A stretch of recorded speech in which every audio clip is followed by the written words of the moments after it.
menceritakan tentang teror mengerikan yang dialami oleh sekelompok buruh musiman yang bekerja di pabrik gula.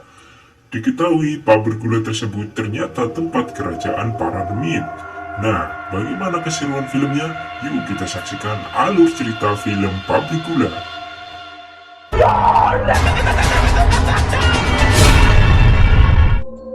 Film dimulai ketika kita berada di tahun 2003. Di saat itu, sebuah perusahaan sedang membuka lowongan pekerjaan untuk posisi buruh musiman yang akan dipekerjakan di pabrik gula, membantu proses panen penggilingan tebu.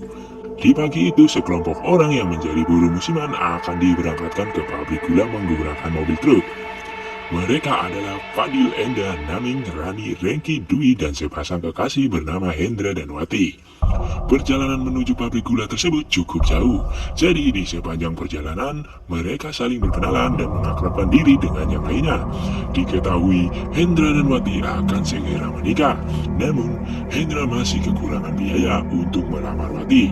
Oleh karena itulah dia menjadi buruh musiman, berharap dari gaji yang dia dapatkan nanti bisa mencukupi biaya untuk melamar Wati. Nah, di sini Wati juga ingin membantu Hendra. Oleh karena itulah dia juga menjadi buruh musiman. Beberapa jam kemudian tibalah mereka di pabrik gula tersebut. Diketahui pabrik gula ini merupakan pabrik peninggalan Belanda. Ada banyak cerita misteri dari warga lokal terkait pabrik gula tersebut. Bahkan di pabrik ini ada tempat yang dikeramatkan dan semua orang dilarang untuk memasuki area tersebut.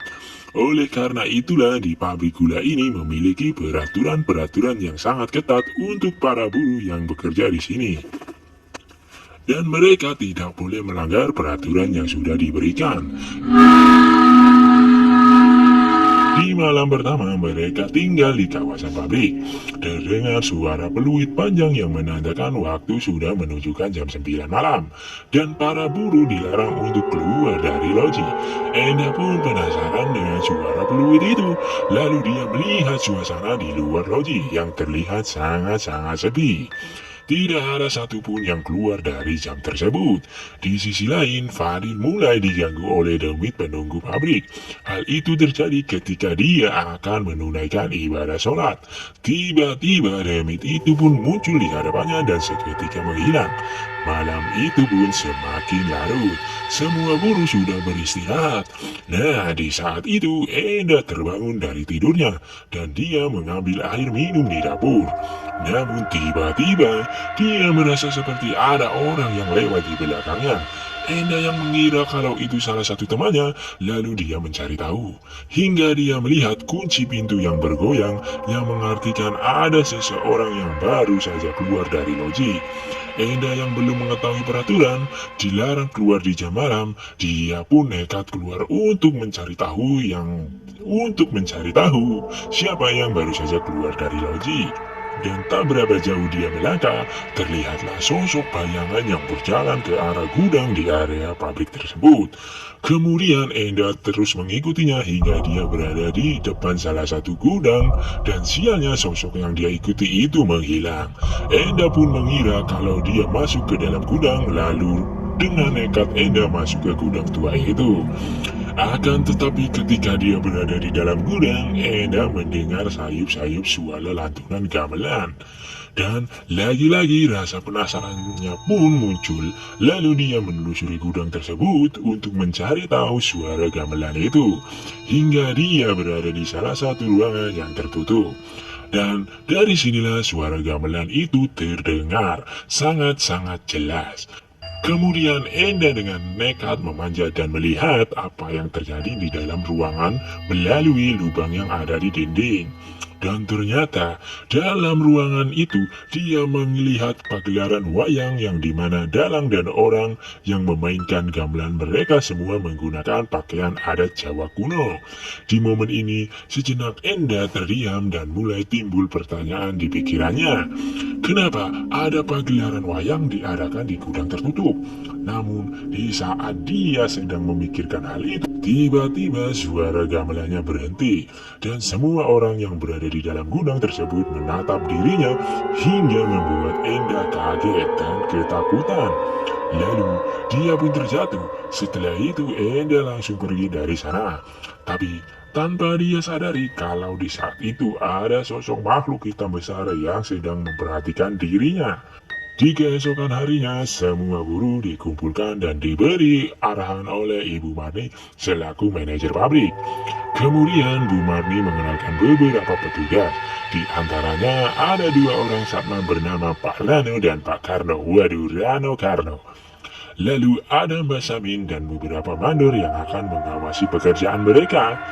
Setelah itu, Bu Marni memberitahu peraturan yang ada di pabrik, terutama peraturan jam malam, yang dimana jika mendengar suara pentungan yang berbunyi setelah maghrib, itu tandanya jam kuning, yang artinya semua buruh harus sudah masuk ke dalam lojinya masing-masing. Kemudian jika mendengar suara peluit pabrik yang berbunyi di jam 9 malam, itu tandanya jam merah, yang artinya seluruh buruh pabrik dilarang keras untuk keluar dari loji. Dan semua peraturan itu tidak boleh dilanggar. Setelah memberikan arahan, lalu semua buruh diarahkan ke mandornya masing-masing. Sedangkan Enda, dia diminta Bu Mari untuk bekerja di dalam ruangan. Di hari pertama mereka bekerja, terlihat semua buruh semangat dan mereka bekerja sesuai tugasnya masing-masing. Para pria bekerja memanen tebu, sedangkan yang wanita mengurusi dokumen-dokumen perusahaan. Sewaktu jam istirahat, Dwi dan Frankie menceritakan ke teman-temannya tentang sejarah pabrik gula ini. 7 tahun yang lalu terjadi kebakaran besar di gudang tua yang menewaskan para buruh yang terjebak di dalam gudang tersebut. Dikabarkan kebakaran ini terjadi dikarenakan para buruh melanggar peraturan dan pesta minum keras. Oleh karena itu, penunggu gudang itu menjadi marah. Lalu dia membakar para buruh tersebut. Jadi, dari kejadian inilah peraturan jam malam diperlakukan untuk menghindari hal-hal yang tidak diinginkan terjadi kembali. Selama mereka di pabrik gula ini, di saat yang bersamaan, lagi-lagi Enda mengalami kejadian yang mengerikan. Di saat itu, ketika dia sedang menyelesaikan tugasnya, tiba-tiba ada sosok demit yang menyeramkan bergelantungan di sebelahnya. Sontak saja hal ini membuat Enda menjadi sangat ketakutan. Nah, ketika dia keluar dari ruangan, di saat itu dia bertemu dengan Rani, kemudian menanyakan apakah semalam dia keluar dari loji.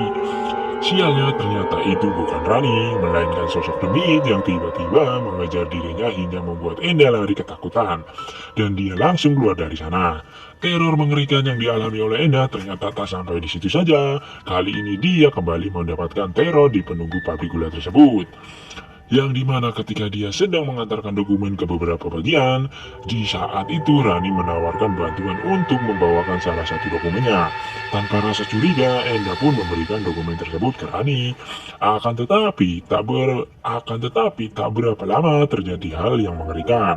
Di saat kereta barang yang membawa hasil panen tebu sedang berjalan, di saat itu Enda melihat Rani sedang duduk di jalur rel kereta. Sontak saja Enda langsung berteriak memanggil Rani. Tapi Rani menoleh sambil tersenyum. Enda yang tak ingin terjadi apa-apa dengan Rani, dia pun berlari untuk menyelamatkannya. Namun Rani dengan senyumannya yang mengerikan, dia tetap berdiam diri di rel kereta hingga terjadilah kecelakaan. Dan tumpukan tebu hasil panen tersebut jatuh ke tubuhnya Rani.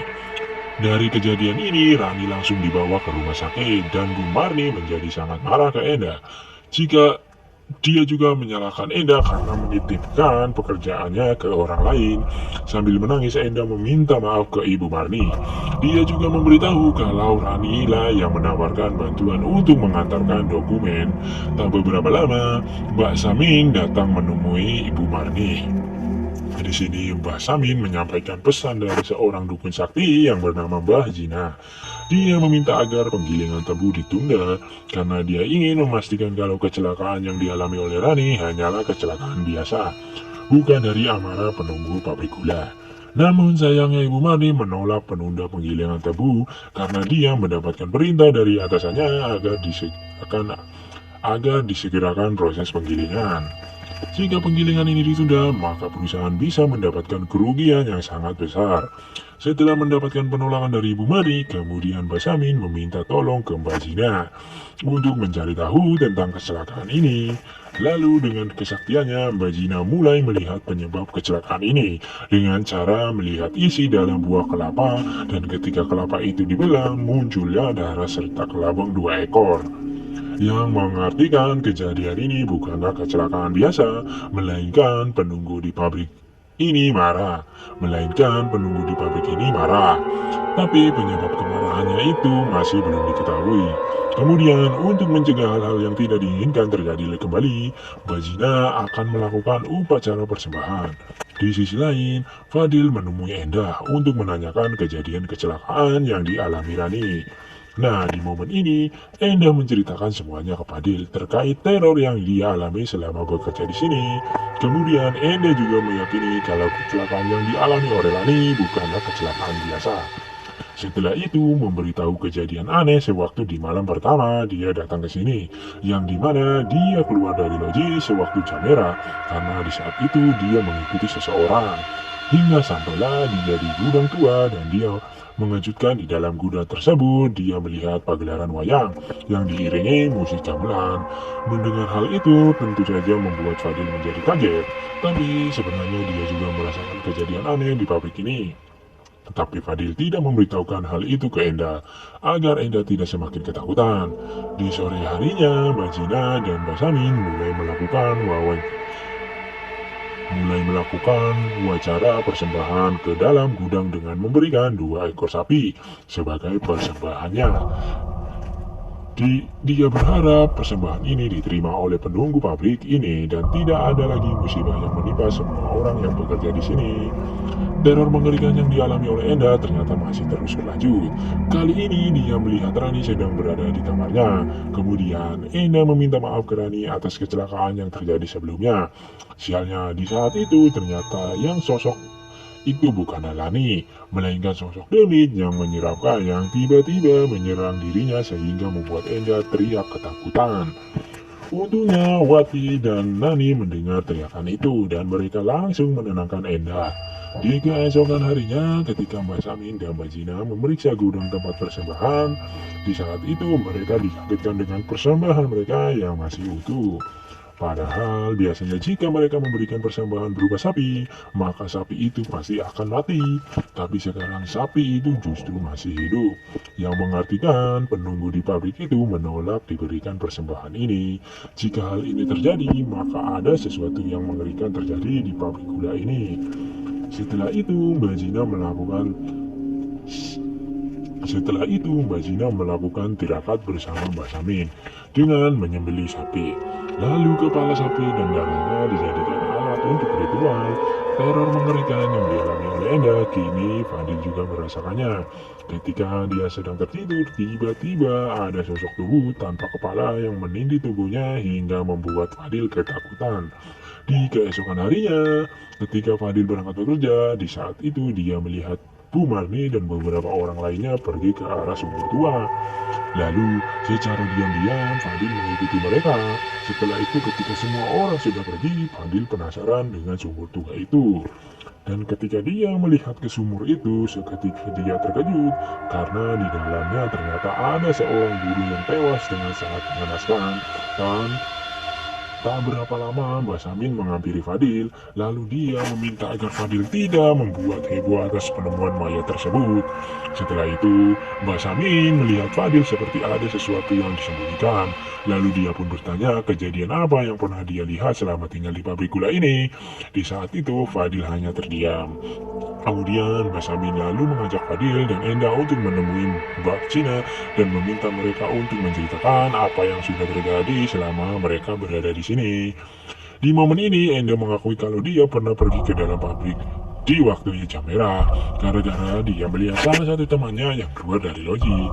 Lalu dia mengikutinya hingga ke dalam gudang pabrik.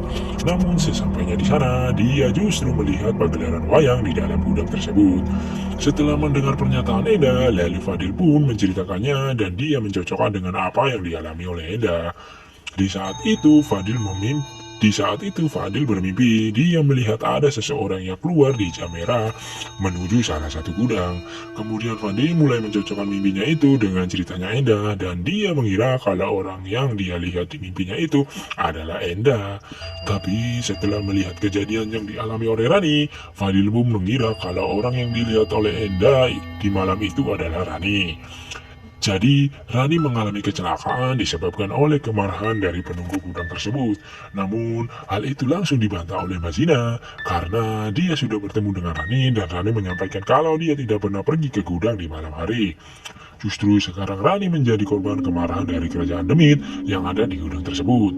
Setelah itu, Mbak Zina kembali menanyakan kembali ke Enda apakah dia pergi ke gudang bagian barat. Enda pun menjawab kalau di malam itu dia pergi ke gudang di luar gudang utama. Nah, dari pengakuannya Enda, dari sinilah akhirnya Mbak Zina mengetahui penyebab kemarahan para Demit itu karena gudang yang dimasuki oleh Enda bukanlah gudang terlarang. Jadi kemarahan Demit itu disebabkan ada orang yang memasuki area terlarang dan Mbak Zina meyakini kalau ada dua orang buruh masuk ke dalam gudang terlarang dan melakukan kesalahan di dalam sana. Setelah Mbak Zina tahu penyebab kemarahan Demit itu, lalu dia dan Mbak Samin melakukan ritual memanggil Demit penunggu gudang terlarang tersebut untuk mencari tahu kesalahan apa yang sudah diperbuat oleh dua orang buruh itu. Tak berapa lama, Mbak Samin mulai kesurupan. Di sini, dia mengatakan siapa yang tidak mendapat janji, maka dia akan mati. Mbak Zina tahu penyebab kemarahan Demit itu. Setelah itu, dalam kondisi yang kesurupan, tiba-tiba Mbak Samin berlari menuju ke arah gudang terlarang dan semua orang mengikutinya dari belakang. Nah, ketika mereka berada di dalam gudang terlarang, Mbak Samin menunjukkan sebuah peti perhiasan yang tidak ada isinya. Lalu dari sinilah Mbak Zina mengetahui penyebab kematian dari para Demit penunggu gudang itu. Karena perhiasan yang tak kasat mata milik Maharatu telah dicuri dan dia pun bingung bagaimana orang itu bisa melihat perhiasan tersebut dan mencurinya. Setelah itu, Mbak Zina menjelaskan tentang gudang larangan ini. Dulu, pada zaman Belanda, sering terjadi kecelakaan kerja di tempat ini. Kemudian, mereka membuat perjanjian dengan Maharatu, pemimpin kerajaan Demit agar tidak saling mengganggu. Nah, semenjak itulah gudang ini menjadi keramat. Dan semenjak itulah gudang ini menjadi keramat. Tapi sayangnya 7 tahun yang lalu sekelompok buruh musiman melakukan kesalahan di gudang ini sehingga membuat penghuni kerajaan Demit menjadi marah. Sehingga terjadilah kebakaran yang menewaskan beberapa buruh yang terjebak di dalam gudang ini. Semenjak kejadian itu, gudang ini ditutup dan dilarang untuk semua orang. Namun sekarang ada kesalahan yang dilakukan oleh dua orang buruh yang masuk ke dalam gudang terlarang ini dan mencuri perhiasan tak kasat mata milik Maharatu. Hal inilah yang membuat kemarahan dari kerajaan Demit di gudang ini. Setelah tahu penyebabnya, Mbak Zina lalu meminta tolong ke Enda dan Fadil untuk mencari tahu siapa yang telah berani mencuri perhiasan tersebut dan memintanya untuk segera dikembalikan agar tidak ada lagi korban selanjutnya dan kemarahan para Demit menunggu pabrik gula ini. Di sisi lain, kita diperlihatkan pelaku yang mencuri perhiasan tersebut dan ternyata pelakunya itu adalah Naning. Hal itu terlihat ketika dia diteror oleh para Demit penunggu pabrik. Dengan sangat ketakutan, Naning berteriak segera kemungkinan. Dengan sangat ketakutan, Naning berteriak sekuat tenaga. Untungnya di saat itu Hendra datang dan dia langsung menenangkan Naning. Kemudian Naning memberitahu apa yang telah terjadi dengan dirinya sambil menunjukkan perhiasan yang sudah dia curi. Nah, di sini ternyata Hendra juga terlibat dalam aksi pencurian yang dilakukan oleh Naning. Tapi di saat itu dia mengajak Naning untuk mengembalikan perhiasan tersebut ke dalam gudang terlarang. Tapi teror Demit itu terus menghantui Naning hingga dia menjadi sangat ketakutan dan salah satu perhiasannya ada yang tertinggal di dalam loji. Beberapa saat kemudian, Fadil Enda pulang ke loji dan di saat itu Enda menemukan gelang emas di halaman depan loji. Tak beberapa lama, Leki, Dwi, dan Wati datang dan dari sinilah akhirnya mereka menyadari kalau Hendra dan Nining tidak ada di loji. Setelah itu, Fadil memberitahu kejadian-kejadian aneh yang terjadi di sini dan dia juga memberitahu penyebab itu terjadi dikarenakan Hendra dan Nining telah mencuri perhiasan pemilik penunggu pabrik ini. Mendengar perkataan Fadil, tentu saja hal itu langsung dibantah oleh Wati. Dia tidak percaya kalau Hendra mencuri perhiasan itu. Namun untuk membuktikannya, Fadil lalu menyuruh Fengji dan Dwi mencari Hendra dan Nining. Sedangkan Enda dan Wati mereka diminta untuk kembali ke gudang dan mengembalikan gelang emas tersebut ke Mbak Zina. Di saat bersamaan, Hendra dan Naning sudah sampai di gudang. Di sini mereka bertemu dengan Bajina dan Naning langsung mengembalikan perhiasan tersebut. Tak berapa lama, Hendra dan Wati datang. Kemudian Enda langsung menyerahkan gelang emas yang tertinggal ke Bajina. Di momen ini, Hendra dan Naning akhirnya mengetahui Di momen ini, Hendra dan Nining akhirnya mengakui segala perbuatannya. Dan yang paling mengejutkan adalah pengakuan dari Nining yang dimana ketika malam itu, mereka berdua dengan sengaja pergi ke gudang terlarang. Dan mereka melakukan kegiatan bercocok tanam di tempat ini. Lalu, setelah selesai bercocok tanam, Naning melihat sesuatu benda yang bersinar. Lalu dia mendekati benda itu dan ternyata Naning menemukan perhiasan yang sangat banyak. Setelah itu, dia mengambil perhiasan tersebut. Walaupun Hendra tempat melarangnya, tapi Naning tetap nekat mengambil perhiasan ini. Setelah mendengar penjelasan mereka, Wati seketika menjadi sangat marah. Dia tak mengira kalau calon suaminya berselingkuh dengan temannya. Bahkan, mereka sudah bercocok tanam. Dari perbuatan yang sudah mereka lakukan itu, Bajina menyampaikan kalau sebenarnya perhiasan itu tak dapat dilihat oleh manusia. Tapi karena mereka sudah melakukan perbuatan maksiat yang disukai setan, maka perhiasan itu muncul dan dapat dilihat oleh Naning dan Hendra. Jadi, dari perbuatan dosa yang mereka lakukan, itulah timbul dosa-dosa yang lainnya.